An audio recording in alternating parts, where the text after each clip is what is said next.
people praising you for the way that you've attacked this offseason and maybe changed. Do you feel different heading into year 3? What does it mean when the way people are talking about you becoming a leader right now? I just made the decision at the end of last season, going into this offseason. I was like, I'm just going to give everything I got to this program. I'm going to give everything I got to every workout, every sprint, every drill, every rep.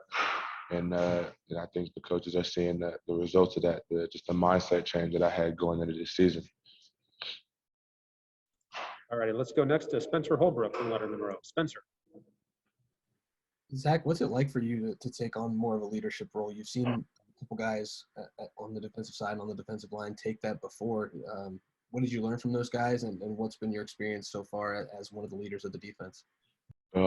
That's the thing for me. I'm not trying to be a leader. I'm just being myself. I feel like I've built a bond with the guys, and they trust me, and I trust them, and they know that Zach's going to do the right thing. And so when I tell them or when I ask them, tighten up, you got to do this, that, and third, then they listen. They have that trust in me, and it goes both ways.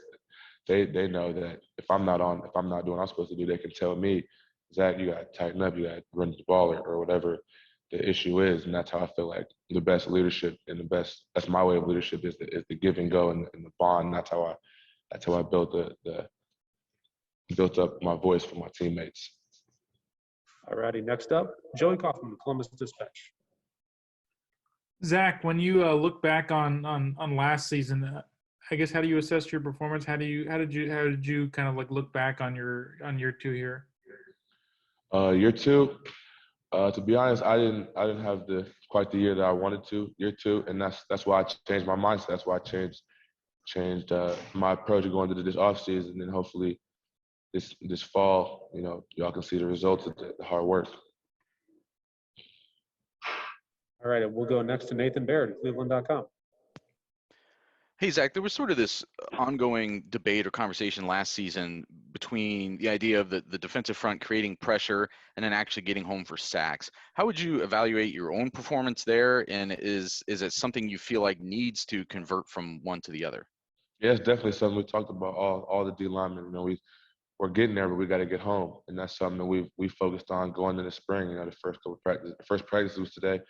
And we're going to get on the film on Monday, and we're going to watch it, and we're going to assess it, and we're going to talk about, okay, these are the things that we need to do to get that extra half a yard or that extra 3 feet or that extra inch to get to the quarterback. And that's something that we've focused on heavily going into this offseason and spring ball and eventually camp in the season. All righty, next up, Jared Smalley, WCMH. Well, Zach, you're sounding awfully motivated, and clearly you've impressed your coaches with that. But I wanted to ask specifically why. You were talking about your performance from last year. Is it simply a consistency standpoint, or what's maybe the thing that you feel like you need to take that next step for? Yeah, it's probably consistency. I still have flashes of my potential, and I got to try to get to where I can get that every single play on a consistent basis, in and out, every down, every game where there's no fall off. All right, we'll go next to Bill Rabinowitz from the Columbus Dispatch. Hi, Zach. You just mentioned potential. That's a word that's obviously followed you around since high school, especially being a local guy. How much pressure have you felt to live up to that, to be the next Bosa, the next Chase Young? I mean, obviously it's hard to compare yourself to other people, and that's not fair. But do you feel like you're ready to take that jump and be the next dominant Ohio State defensive end? I feel like I can. Yeah, I feel like I'm ready to do that. Like I said, I've been giving my all to this year and this training, and I've seen changes in my body, and I've seen changes in the way I feel and the way I'm moving. So I feel like I'm excited for this next step to be, to really make my own legacy here, and not try to follow anybody's footsteps. Trying to be myself to where people know Zach Harrison. That's the name that they know. And can you say how your body's changed? Have you put on weight? Anything with your body? The biggest thing for me is really flexibility. I've been stretching more in the training room and trying to get my hips and everything to where I can bend the edge and feel more fluid in my movements. All right, thank you. All righty, next up, Dan Hope, 11 Warriors. Hey, Zach, you had a front row seat a couple years ago to see what Chase Young did in his third year at Ohio State. What are the things you feel like you can take from watching him and maybe apply to your own, third year jump at Ohio State? Practice habits. That's one thing I focused on when I was freshman watching Chase. You know, he made plays in practice that y'all never saw. So and that correlates to games, and that's one thing that I took to heart. You know, you gotta show it in practice because it's not just going to show up on Saturdays. All righty, let's go next to Tim May from Letterman Row. Yeah, Zach, if we don't get to watch practice, obviously, but if we'd watched you today, for example, what would we have seen that's different about you compared to even the end of last year? You're talking about this new dedication, et cetera, but more savage. How would you describe your approach? I'm just trying to play fast all the time. There's a little cart. I'm just trying to play fast every play. You know, get my play speed up, and like I said previously, I just trying to make more plays in practice, have my production points go up as we're graded out after practice. Thanks, man. All righty, let's go next to Doug Lesmerises, Cleveland.com. Hey, Zach. You talked about that you just didn't quite have the year last year that you wanted to. You obviously still had a good year, but especially early in the year, were you playing as much as you wanted to? I know you guys always rotate defensive ends, but how did you feel about sort of your role in that rotation at different parts of the year? I mean, I trust Coach Jett and I trust the rotation, and that's worked, and that's what's best. I feel like for our D line, keep us fresh, like we always talk about, keep us fresh, keep us fast, and that's one thing I got 100% faith in all the coaches and what their decisions is what I believe in. And just real quick, we know the legacy of defensive ends here at Ohio State, from the Bosa brothers to Chase and everybody else. For a guy like you who is such a big recruit, is it fair? Is it to like talk about that in regards to you? Does it add any pressure? Is it unfair? Do you welcome that? Like, what's it like when your position has such a legacy at Ohio State? I mean, we don't really talk about it in house. I mean, most of that comes from outside, so I don't really think about it often, and I'm not trying to follow anyone's footsteps. Like I said, I'm trying to be myself. I'm trying to build my own name and build my own image here at Ohio State. You know, leave my own legacy at Ohio State. So that's one thing that doesn't really enter my mind a lot. Just the follow in the footsteps. That's not something that I think about often. I'm trying to build my own self. You know, start my own path. Thank you, Zach. All righty, next up, Clay Hall, WSYX. Hey, Zach, good to see you.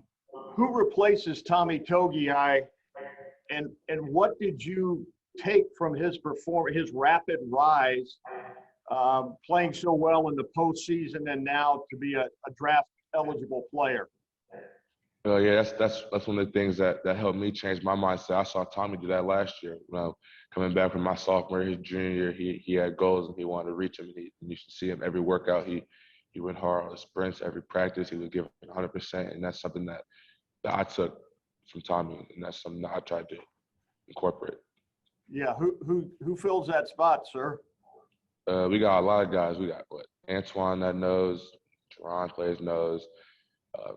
We got a couple of freshmen, Tyleek, who looks really good, really promising guy. Really, we got most of the inside guys are back, so yeah, a lot of guys have the opportunity to step up into that role that Tommy filled. Thank you. All righty, we'll go next to Brendan Gulick, Buckeyes Now on SI. Zach, it sounds like you certainly made a conscious effort to try to take that step forward. I'm curious if you're like actively thinking about the idea that people often say you don't grow unless you put yourself in uncomfortable situations. Are you trying to put yourself in spots, whether it's in the weight room, in the meeting room, on the practice field, things that maybe you haven't done before that feel a little off, a little different, a little uncomfortable? Are you actively trying to do those kinds of things to grow? Yeah, I am. It's like you said, you can't grow unless you're uncomfortable. You don't grow in your comfort zone.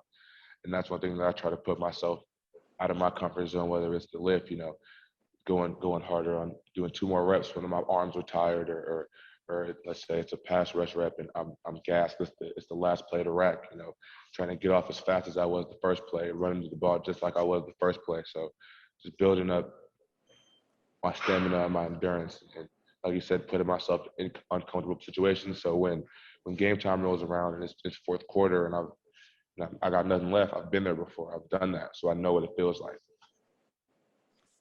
Okay, we'll do two real quick ones to finish up here. We'll go to Dan Hope and then Austin Ward. Dan. Hey, Zach, Jack Sawyer's another local guy coming in as a freshman. Just wondering, what have you seen from him in winter workouts and then going into his first practice? Jack's a worker. You know, he's one of those guys who's gonna give everything he's got all the time, and Jack's got a lot of skill. Jack's quick. Jack's fluid. So I feel like Jack's gonna be a good player here at Ohio State. All righty, and then last question to Austin Ward.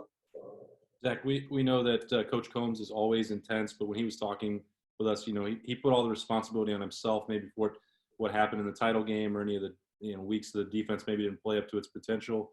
What's he been like to be around? I know it's still pretty early in spring camp, but is there a different level of intensity for him right now? It's the same manager, Coach Combs. There's always 100%. He gives 100% of him all the time, and we feed off that. We need a guy like that who's going to bring juice to the defense and get us pumped up and get us going. And a guy we can put all of our trust in, because I 100% trust in Coach Combs. So. All righty, Zach. Thank you very much for your time today. We really appreciate it. Yep. Thank you, guys. Thank you. All right.